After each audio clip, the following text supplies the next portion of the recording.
கணவன் மனைவி அப்படின்னு இருந்தது, துணைவின்னு வந்தது. இப்ப என்ன பேர் ஆயிப்போச்சு? இணையர். எனது இணையரோடு செல்பி. ஏமா? சமத்துவமா? அதனால இணையர். இணையர் சொல்லிட்டா ஆண் பெண் டிஃபரன்ஸ் தேவையில்ல. நான் எப்ப கல்யாணம் பண்ணிட்டு இணையர்னு சொல்லிக்கலாம். கழுதைக்கு தாலி கட்டி என்ன செய்யலாம்? இணையர்னு சொல்லிக்கலாம். இப்ப என்ன உங்களுக்கு புரியுதா?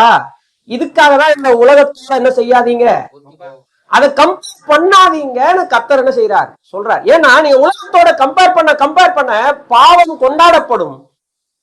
கர்த்தர் ஏற்படுத்தக்கூடிய விருப்பமும் செய்கையும் உங்களுக்குள் உண்டாகாமல் போகும். வெட்டுக்கிளி கான்செப்ட் இதுதான், வெட்டுக்கிளி காம்ப்ளெக்ஸ்.